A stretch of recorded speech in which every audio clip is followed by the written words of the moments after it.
What's up? Hey, should we do some kind of intro? Yeah, let's do it. So, welcome to the Jeff and Josh show. We're going to be doing podcasts every Sunday and every Wednesday. Is that correct? No. We're going to record on Sunday. We're going to record on Sunday. We're going to post on Wednesday and Friday. We're going to post on Wednesday and Friday. And we'll see how that goes. Yeah. Finally got everything set up, except for the AC. Oh, should I turn that fan off? No, it's fine. It's just spicy in here. Okay. It is a little hot and spicy. It's a little bit spicy. And it didn't help that we just had a buffalo chicken salads either. Good, though. Sweet green buffalo chicken. With medium hot sauce dressing. definitely turned up the heat in here. That's definitely what the people care about, is the level of dressing that we put on our buffalo chicken salad from Sweet Green. Well, leave a comment below. What's your favorite dressing from Sweet Green? This may take us a few weeks to get comfortable with this context, so... No, but I think, I think Sweet Green as a corporation is a good... What a fucking segue, Jeff. Is a good segue into the topic of capitalism and the ethics of capitalism. Yeah. We have this squad running right now, which is a student-led group of students gathering to talk about billionaires and the ethics of capitalism, which is obviously a hot topic today in the world. How do you feel about capitalism, Jeff? How do I feel about capitalism? Yeah. What kind of question is that? How do I feel about capitalism? It's hard to even...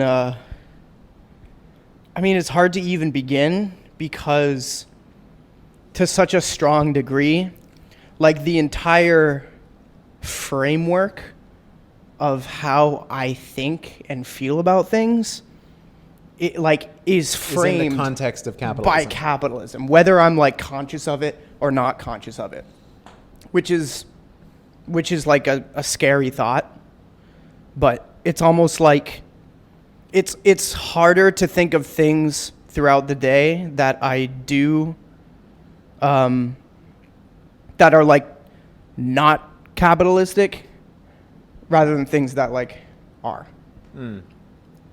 Like what's an example? What's something that you did today? Oh, okay, buying being here Okay. Doing this podcast. Okay. Because we're paying you to be here. Well, you're paying me. No, but there's a whole bunch of reasons why, going to Sweet Green, giving Sweet Green my money, Well, so, okay, but how do you feel about capital? Do you like that you live in a capitalist system? Well, it's been very good to me, right? But my POV is extreme privilege and extreme luck. Well, it's why? Because you grew up in a family that had resources and you went to good schools. Yeah, I went to a good school. I was upper middle class. I am white. I am a dude. I've had a lot of things just given to me, and I've had a lot of opportunity. A lot of opportunity has come my way, But you don't... Extremely lucky person. Would you say that means that you love capitalism? Because you've definitely faced difficulties in life due to the system that we live in, no? Yeah. Like what? Definitely. Well, I also decide I've made things... Well, again, because I come from such a privileged position, I've been able to choose a career path that is difficult to manage, acting. I have to do finding a job to support myself and live in the city and also do what I love, to pursue my passion, acting, is really, really tough. It's really, really tough. But then again, but I went to a great school and I met great people like yourself who who can do a startup like this in Dumbo and can offer me such a great job with flexible hours and a good wage and It's interesting though, because it sounds like, I mean, part of what you're saying is it's even the career path that you chose comes from the privileged position. Because like you just started this job. It's not like we're paying for your ability to be an actor. Like, No. Exactly. Yeah, it has nothing to. Yeah. Yeah. But basically, right. Being an actor is difficult, and a lot of times you are without a salary, and like, it's totally. There's a lot of uncertainty. There's so much uncertainty. Like you're just staring at the ceiling every night. Yeah. Being like, and I would say like is this that's gonna also happen? true with startups. I mean, we recently raised a pre-seed, which is like a little, like a first round of money from investors. But before that, Tinsley and I were not paying ourselves for basically a year. Yeah. I mean, we're still not paying ourselves, but we didn't have, we What were didn't you, have any money. What money were you using before? We just saved up money. I mean, I had like, I had gotten lucky with like some investment in Tesla. I was like the kid in 2015. It was like, dude, Elon Musk is going to fucking take over the world. Everyone was like, Josh, shut up. Like all of my friends, Ethan, Mark, they were like, dude, stop watching Elon Musk videos. Yeah, they were like, Josh Josh is a dreamer. Yeah, I remember I bet someone that Tesla would become the largest automaker just by value by 2025. And they were like, there's no way. I think I bet like a lobster dinner or something. So I got to go back and like get that bet. Get that lobster. Lobster dinner. But yeah, it happened in like 2020. It was 5 years earlier than anyone. Anyway, so I got lucky with there. I also like got lucky with Dogecoin. So I had money. I wasn't like super concerned, but a lot of it, the money that I used to invest in those things was just money that I had saved up from working, and also like my bar mitzvah money, which I had like put away. Best part about being a Jew, by far, is having this date where people just give you money in multiples of 36. I think it is. Yeah. Yeah. But again, even that, it's like the more privileged you are, like the people, like my parents just happen to know wealthy people, and so they gave higher multiples of 36. Yeah. It's like the Catholics, we get $25 from grandma on our confirmation day. And then that's it. Yeah, definitely. So talk to me about Dogecoin. Talk to me about that your whole journey with that so far. Well, I mean, I think so. I put in. This happened the summer of 2020, I think, actually. Yeah. So it was like right after the pandemic hit. Dogecoin was created, I don't know, in like 2014 or 15 or something.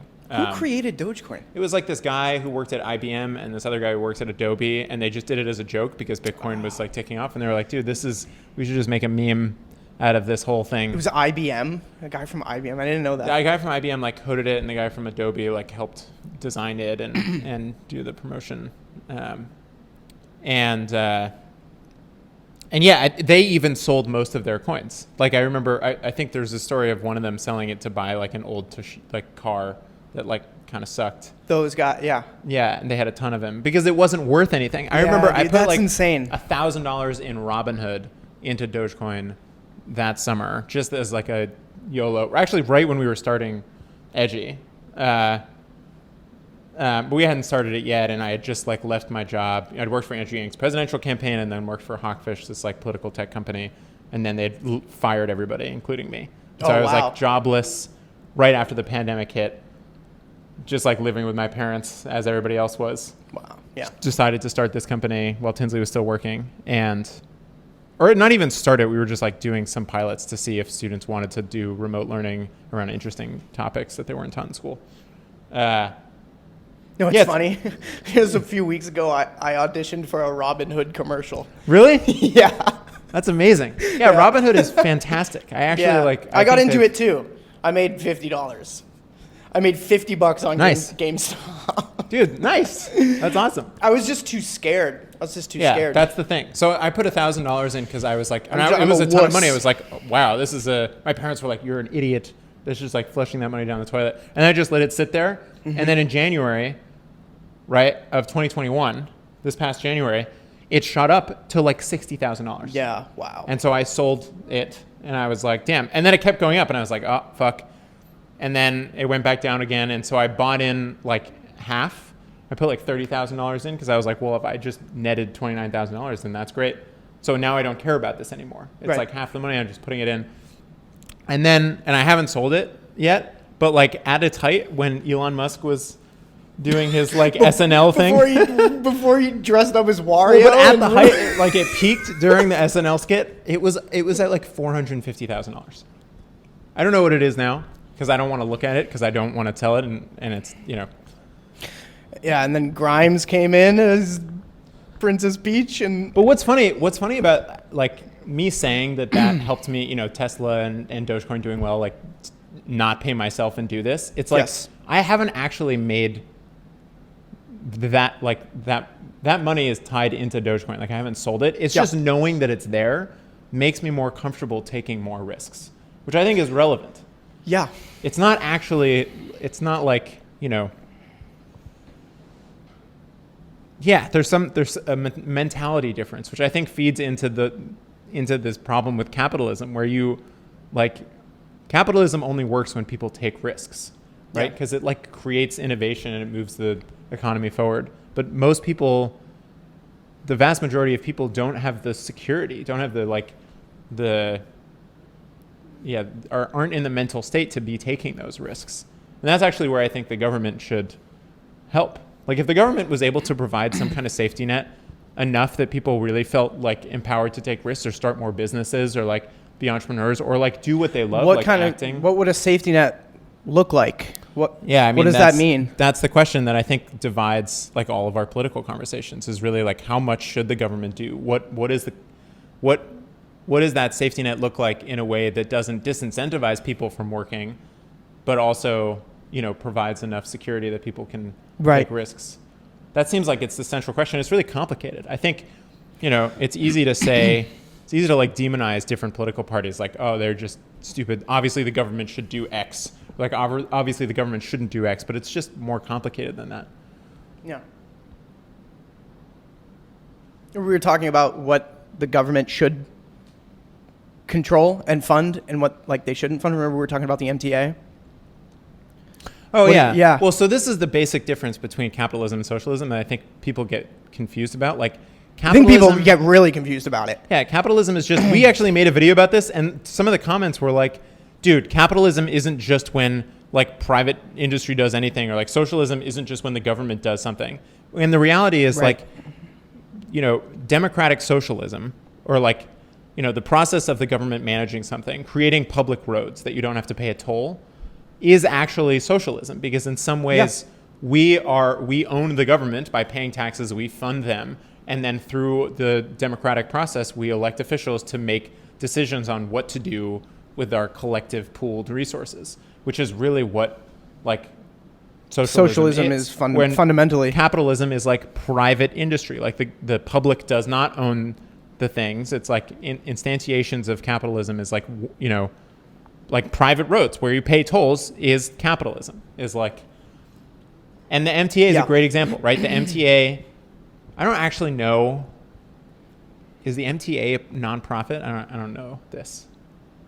That's a good question. How convenient that we have a laptop. We were debating whether or not there should be a laptop on the desk. Is the MTA a non-profit? That is a good question.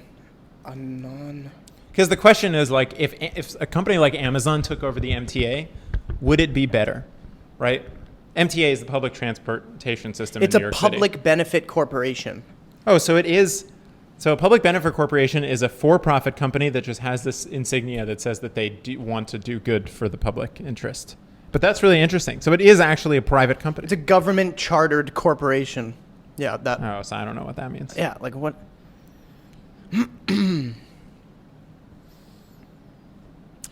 MTA is a corporate entity separate and apart from the state of New York. Yeah, so it the is state without any power of taxation, frequently called a public authority. MTA has the responsibility for developing and implementing a unified mass, blah, blah, blah, blah. That's interesting. What does that mean? Yeah, I don't know. Do they have shareholders? Less money, more problems. Why the MTA's finances are such a mess. Yeah, we should probably look more into this.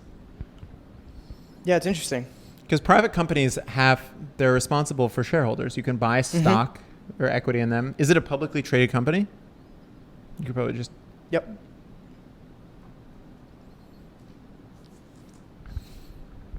Because like one of these debates is like, private industry or like markets help make things more efficient, and then competition means that, that's the problem with the MTA. It's like there's no competition. It's not like I can choose to take a different subway. I go to the subway station and I take the train. No matter where you live. Yeah, in I the guess city, competition whatever is your like stop is. taxis, but it's not the same.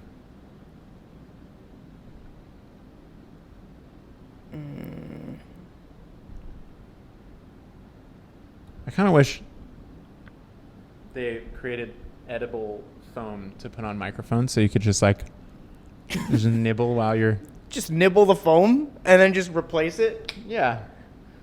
It adds like an ASMR element to the... Cotton candy. I can't see it. I can't.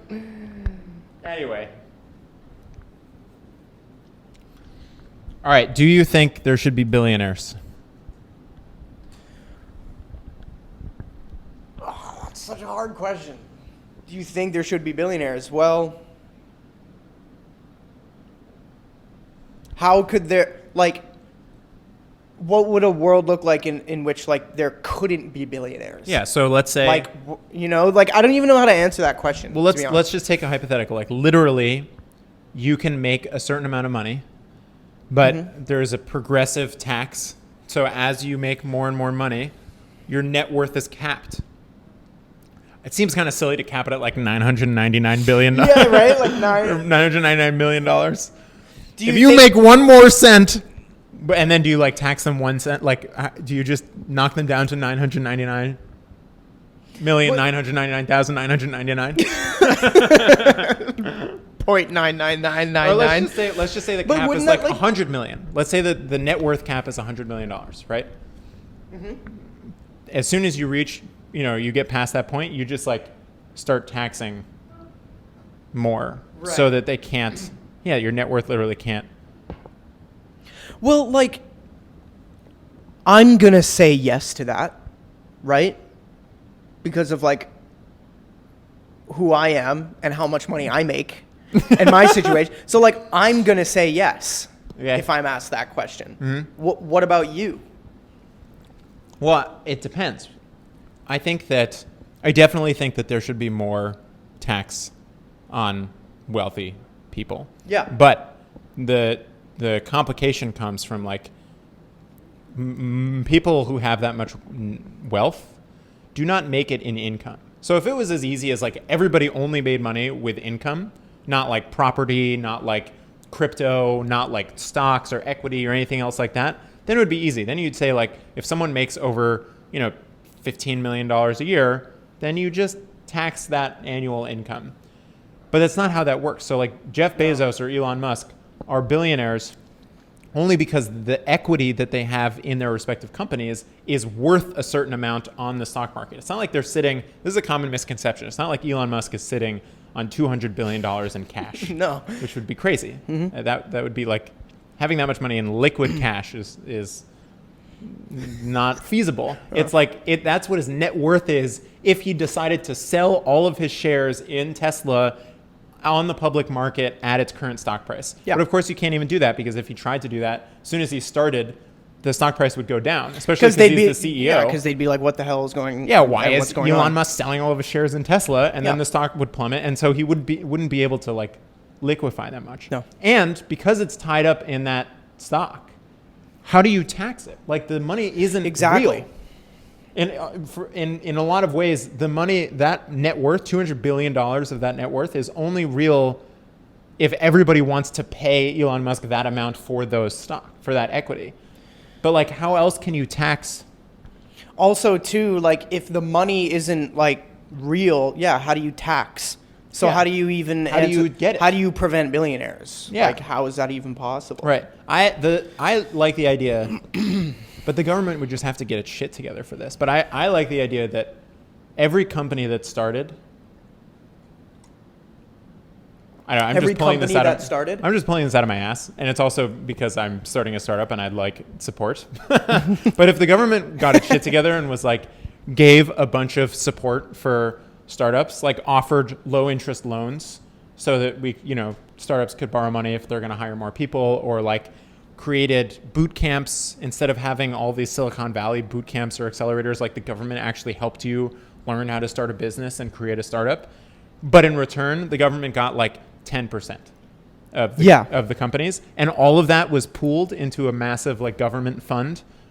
And that was distributed so that every American citizen had a piece of that fund. That makes sense to me, because then, but that doesn't prevent billionaires. It just means that when a company like Tesla becomes as valuable as it is, 10% of it is owned by the government and they can choose what to do with that amount of money. But like there's a portion of that company that's owned by the state, and that benefits everyone in some way. Maybe that's like there's dividends that are given out, like American Dividend Fund, that's like as these companies get more, make more money, some of that is distributed. Yeah, but there's still billionaires in that world. It's just like, it's also strange too, like there are like the the billionaires that we collectively choose to like hate, and the billionaires that we think, like Rihanna's a billionaire. Who? Did you know that? Rihanna? Did you know Rihanna's a billionaire? Yeah, I saw that recently. Yeah. There was some video like on TikTok I actually saw that someone was like, Rihanna's a billionaire, but she grew up in like super wealthy household and had musical trainers since she was grow like up in a wealthy household? a child. I didn't know that. Yeah. So, I mean, this is another thing. Like the concept of self-made billionaire is really weird.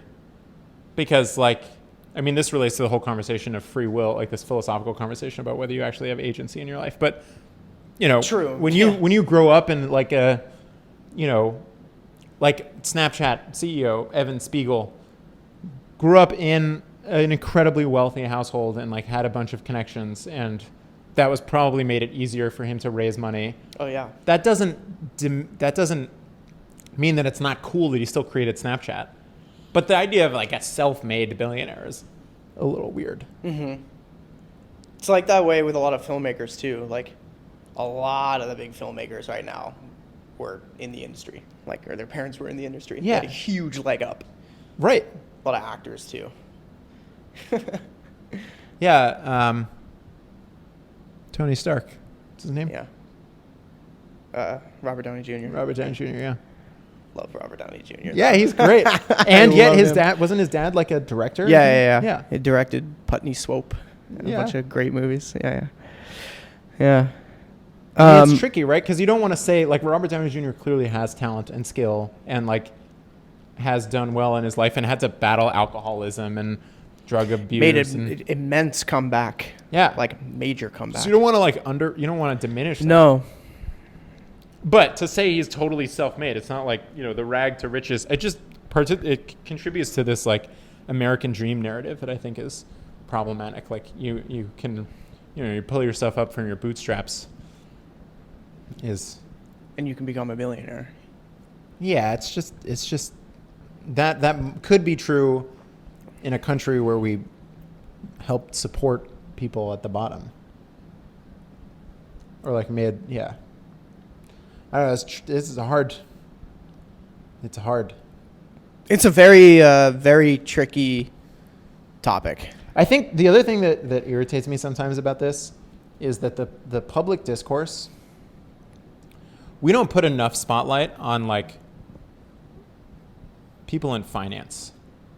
Like there's too much spotlight on people like Elon Musk and Jeff Bezos, and I get it. Well, that goes back to my question, my thing of it's interesting of who we decide to focus on. Yeah, right. Like there are people. That's why I'm like nothing against Rihanna. I mean, I love Rihanna, but like barely anybody talk. Like she's not in the spotlight for being a billionaire, but or as much. Others are. But I also there are so many billionaires who nobody pays attention to because they're obscure financial figures that have not created hundreds of jobs, that have not created products and services that people love, that have not like helped like massively transform our economy or like push sustainability forward. I don't know. Now I feel like I'm being a Musk defender. A But Musk head. I just feel like I definitely think that we should talk about the people who have unbelievable wealth and how to figure out ways, have a nuanced conversation about ways to distribute that wealth. Is there somebody in particular you're thinking of, like somebody who a lot of people don't know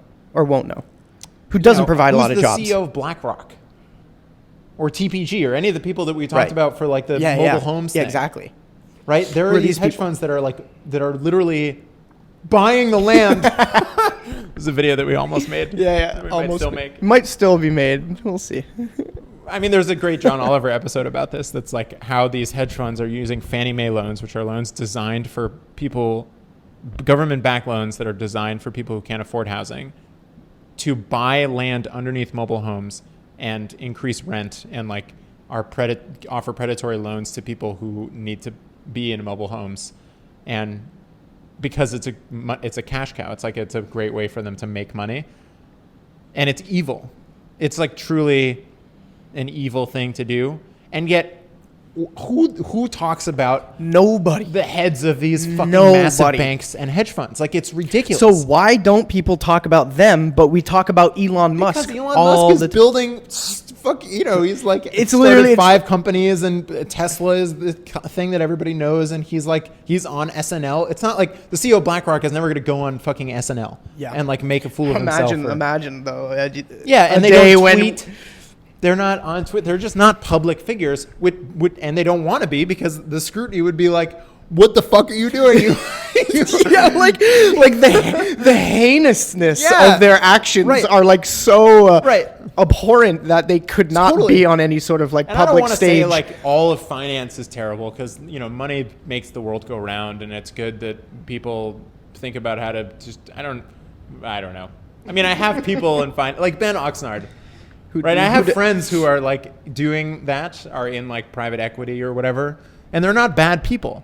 And they actually work really hard. Like, they work 80-hour weeks and are exhausted, and they get beat by their managers, not physically, but they're asked to like stay until 5 a.m. to write presentations and PowerPoints. Yeah.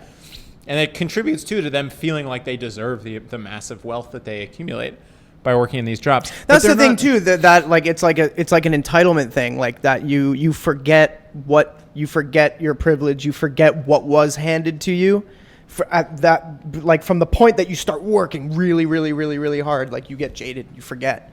Yeah. That's where like the rags to riches thing. Well, it's also, I mean, we went to NYU, right? I went to Gallatin, the School of Individualized Study. You went to Tisch. We both have friends who went to Stern. Yeah. And for sure, I'm sure you agree with this, but like those friends who went to Stern worked way harder in college.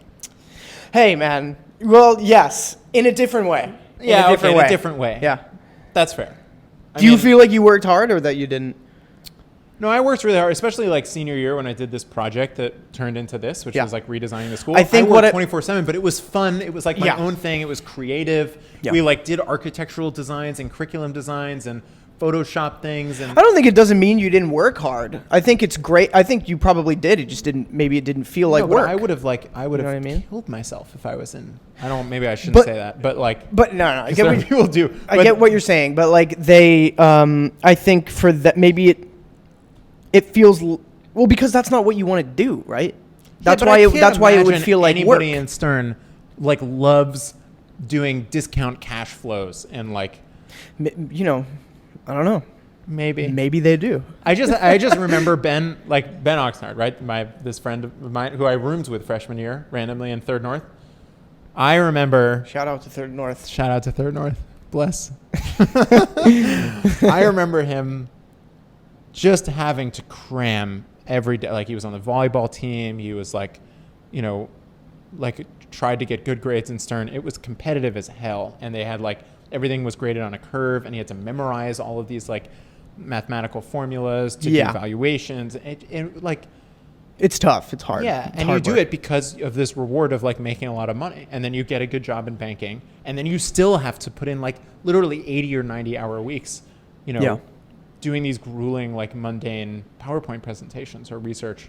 And I think that's part of the problem, right? Because it contributes to them feeling like, oh, now my $400,000 a year salary is justified because of how much I work. Yeah. And then it builds in this narrative like, oh, well, if people aren't making money, it's just because they're lazy. Like, I worked my ass off. But but you don't think about, well, what kindergarten did you go to? Like what tutoring did your parents pay for? Like, how did you get the connections to go to NYU? Like, how did you? Who drove you to school every morning? Yeah, exactly. Like all of the steps along the way, and then packed suddenly your you're at the top lunches? and you're like, dude, these fucking lazy Americans just aren't working hard enough. It's like, Yeah, no. exactly. Yeah. Tell a mother of 3 kids to Who work. has 3 jobs and is work. also working 90 hours a week, just but work doesn't harder. have $400,000 a year salary. Just work harder. Yeah. Yeah. But it's tricky because there are also,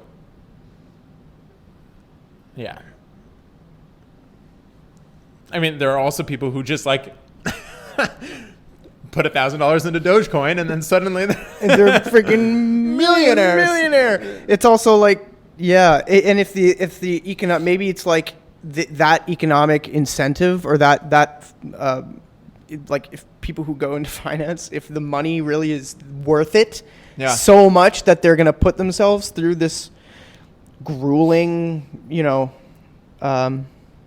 job. Like, so then what happens when you start taxing those, when you put a limit on like what those people can make? The problem is like, I don't know. Not that these people become billionaires, I've never but had this experience. will that prevent people from making money? Like if you know what I mean? Would a Bezos exist? Do you like paying taxes? No. And neither of us have had the experience of making so much money that like we're in the highest tax bracket and literally half of it goes to taxes. That's like my dad, like half of his money goes. Yeah, dude, it's infuriating. He's a surgeon. I can totally see how that's obnoxious, no matter how much money you're making, especially if you're making $10 million and you're losing 5 of it to taxes. I mean, it's like when I'm saying that, I'm like, dude, you still have $5 million. Like, get over it. But I'm sure that if I was in that situation, I'd be like, no, I don't want to lose all of this money to the government. Like, also, I think this is what it comes down to. I don't think people would have such an issue paying that high taxes if they felt like it was used productively. Like if the public transportation they wouldn't system, have a problem. They would have less of a problem. Oh, less of a problem. Yeah. Like I think part of the problem is that you pay 50% in taxes. And you're like, where the fuck is it going to? You're like, dude, where the fuck is it going to? Like, there's not a clear... I think they think, it's going to all of these lazy people. So I think some of them think that. I'm sure some others I think that's are like, a big problem. Dude, our bridges and our roads are falling apart. Like, why am I giving the government this much money? Is it going to, like, Nancy Pelosi's salary? Like, fuck that. I don't want to pay for Nancy Pelosi's salary. I bet there are some really wealthy people who are like, if this was going directly into the hands of people who need it the most, I support this. Yeah, but or I don't is it want going to to some stupid... Did you watch the documentary Pretend It's a City? No. On Netflix? It was really great. It was like produced and I think directed by Martin Scorsese, and it follows oh my god, what's her name? What's her name?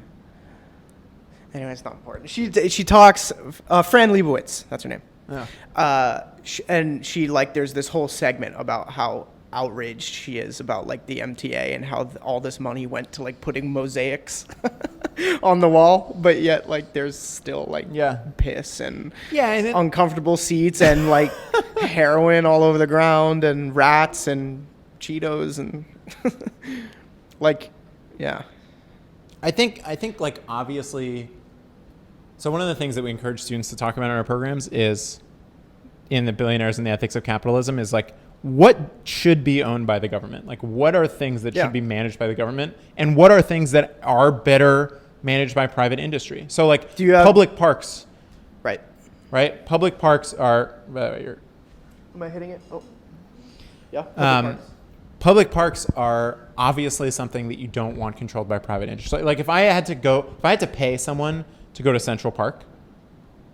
Yeah, like... Right? It's a disgusting thought. You're like, no. I'd never go. Yeah, fuck that. I'd never or go. You might or go, maybe I would, yeah. But only wealthy people would. Yeah, or it'd be a subscription. It'd be a Central Park subscription. Oh my God. I mean, that's like, what taxes are, really. And then plus, you have to get like the special like reservoir package, and then you can look at the reservoir, right? And then there's competing parks. Yeah, like, right. It's like oh no, dude, Bryant Park is Bryant Park, dude. Dude, Amazon runs Bryant Park. Like that shit is amazing. And like you can only get this type of tree right in Bryant Park, or this type of Yeah, like flora. nobody wants to live in that world, right? No. Or bridges, like the Manhattan Bridge is right behind us. If people had to pay every time they drove over the Manhattan Bridge, that would not be cool. No. So What's it's the bridge you have to pay? Is it the Robert F. Kennedy that you have to pay for? I don't know. I think Yeah, you have to pay a toll. know. Yeah, nobody. Is that because it's privatized? I think like so. some private. I think, yeah. Yeah, fuck that. hmm Is it better kept than other bridges? No, it's the exact same.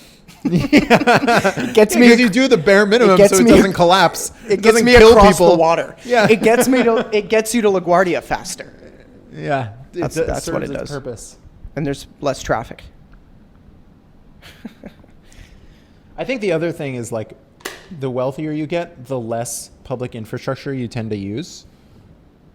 The less things That's that a are really run good by the point. government. You're not sweaty Subway. sweaty subway you're in the middle of fucking the summer. Uber X, and you're like, why am I paying taxes for this subway? I don't even use it. Yeah.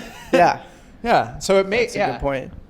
Planes. So I think, I mean, private jets. Maybe a solution to that is the government should just do more things that affect all Americans, no matter what your income What would be an level is. example of that with I think billionaires? Central Park. Everybody goes to Central Park, right? Like things that Central are Park. things that are, or like public infrastructure, just making everything, going the extra mile and making them really great. I don't know what's going on with the MTA. I don't know why that is a private industry. It feels like something I need to do research on. Yeah. Because that thing, it's hot down there. Like Dude, it's insane, man. It's so and hot. also, you go to other countries. Like I went to this did the study abroad program when I was in college, and we went to Hong Kong and Shanghai, and it was amazing. I like traveled around Dude, China for a month. Oh my God, in Quebec, the subway stations are beautiful. The subways are beautiful. Do you miss Canada? Do you long for the? Do I long Do you long Do I for long the for the motherland? Of, motherland? Yes and no. I think of Canada as like the US's cousin. Truly. I think there's so many misconceptions about Canada and what it's like there, especially, and I'm from Quebec, I'm from Montreal, and that's like a very specific place. It's not as different as you think. But I miss a lot of my friends. But I love it here. I love New York City. I came here for what are the I came here misconceptions for a that reason. you think? That everybody's like nice. Everyone's secretly an asshole. You're gonna go back and people I are like, don't want to bash. "Fuck you." I don't want to bash Quebec. I don't want to bash my homeland. But people aren't like They're these just people. nice, darling people. Yeah, no, yeah, like yeah. everywhere you go, everyone's an asshole. Big surprise! Everybody in the world is just a person. And then I think a big misconception about New York is that people are like assholes here, or that people are assholes. And I don't think people are assholes here. I think New Yorkers are great. I think New Yorkers are really nice people. I just think they're busy. They just have somewhere they have to be. Yeah. So they might bump into you. It's so funny. There what? is that trope It's of like people walking really fast in New York, which is true. It is true. Whenever totally true. I'm walking down the street and I see somebody just like lollygag, Yeah, I you're look like- at them and I'm like, wow. I'm like, Get your shit together, I man. wish I had nowhere to be right now. I'm like, dude, you like good for you. I am so jealous of It's you. also hilarious because, like, I mean, for the past year, you were acting, but like you didn't have a job, No, I didn't have a job. and you were still. I was living on you probably unemployment. still felt that, like, man, I wish I, Man, I wish I what?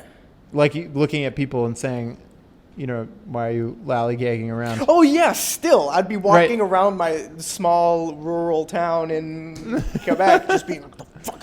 I gotta get my trying to buy carrots. Get out of my way. Yeah, it's a mentality that you carry with you, no matter where you go. I did slow down though. I did slow down. I found Yeah, I my feel that. tempo went down a lot, and then whenever you leave this city for a long time and then you come back in, I find there's a brief period of like panic where you're just like, whoa, like I don't know if I Oh, don't know get if I can energized. keep up with the pace here. Whoa. It takes you a bit Yeah. to assimilate, and then you kind of catch up with it, and you start to move faster too. Yeah, I love it. I mean, when I I go love back it. to Western Mass, there's definitely a slow. My parents are also old, so it's like the whole thing. Except my dogs Yeah, are my parents crazy, are so getting that old adds too. the. Yeah, You know. but it's just the environment. Like you're in nature, you slow down. Yeah. But I don't like it. I go home and I just end up playing video games all the time, or like I'm just like Yeah, or I I can go- feel my whole life just. Yeah, I go out and I like waste time with friends. But I think this place has waste time with friends. How could you possibly think that friend time is productive? Having fun with friends? Capitalism Forget about in it. action. No, right I there. gotta work. Yeah, right. No days off. Yeah. That's true. It just seeps into your. It seeps into your being. Yeah. It's so funny. You just use language like that without even noticing. What? Waste time with friends. Waste time. Yeah, without even noticing. Like, but that's what it feels like. Yeah, right. That's what it feels like. I'm like, I went crazy over the lockdown. I went crazy. Well, I think it turned like, I know a lot of people got really sad or lethargic or depressed. I just got like angry. I got like, it was like and I'm not usually like, I can get fired up, but I'm not like an angry. I don't carry around. Yeah, I got irritable, man. Like, and it was like bottled up, and then I would just like have an episode where I just like screamed, and then. But it was mostly at your parents. No, it wasn't at like. Unfortunately, because my parents didn't do anything wrong, but it's because I was locked in a room with them every day. But were you just irritable at everybody, or just specifically your parents? I was irritable. I was frustrated because I'm like, I don't have a life. Like, what am I gonna do? Frustrated with yourself, and so just the frustration, and then it got totally projected. They happened to be in the room. You know what I mean? I almost wish I could have just been like. There were times where I would like not even go downstairs because I would be like, I'm so upset, and I'm gonna like yell at somebody who doesn't deserve to be yelled at, and I just. Can't totally. Yeah, it was rough. Yeah, it was insane. I mean, I felt the same way too, and it was also hard because like we were trying to start a startup, and I was living with my parents. My brother was home with his like pit bull, and my parents have 3 dogs, and I was also living with my girlfriend, who was also my business partner, who was also with my parents, and there was like. Yeah. And it was just so there was this cycle of also being like, Jeff, like you are so lucky. You're in a comfortable, beautiful home with like all these people who love you. Why are you so angry? You know? And then I would be like angry at myself for like being angry. And I'd be like, you shouldn't be angry. And it was this cycle of just anger that where I had nowhere to place it. Yeah. Yeah. But it was, as soon as I got back here, I went like from 0 to 100. I just started like working. And you felt better, right? It was more fulfilling and like. It was like there was a period of like a really strong high. Yeah. Of like, it was almost like bliss when I moved back here and I could like work again. I felt like on cloud 9. Like I felt like the best I had in a long time. Yeah. Yeah. Cool. Any wrap up for this conversation? No, I mean, some interesting questions came up. How do you prevent billionaires? Is it even possible? Yeah. I think we got to this core question of like what, this difference between capitalism and socialism. What does it look like, and what tricky. And what does it feel like? Yeah. It's extremely tricky. Yeah, I think the main takeaway might just be like have open conversations with people and get down instead of immediately getting into conflicts around terminology or like vocabulary words. Yeah. Like get into the nuanced conversation of like, okay, if you don't think billionaires should exist, what policy would you introduce? Is it a wealth tax? What are you taxing? Are you taxing like estates or equity or income or like, and are you distributing that wealth? Like, research the things and figure out what specific nuanced way or proposal that you have to solve the problem as opposed to just being like, billionaires shouldn't exist. Fuck capitalism, tax the rich, right. Yeah. Eat the rich. Uh-huh. They probably don't taste very good. Actually, I don't know. They probably taste Dude, they really probably good. taste... They probably taste so good. Gourmet. Yeah. Buttery. Foie gras. They probably taste like foie gras. Grey poupon. Get your Quebec shit out of here. Duck liver. Isn't that foie gras? Yes. Foie gras, duck liver. All the things that rich people eat. Heirloom tomatoes. Grapes. Jam. All right. Jeff and Josh, how do we end these? let's find a way to end them.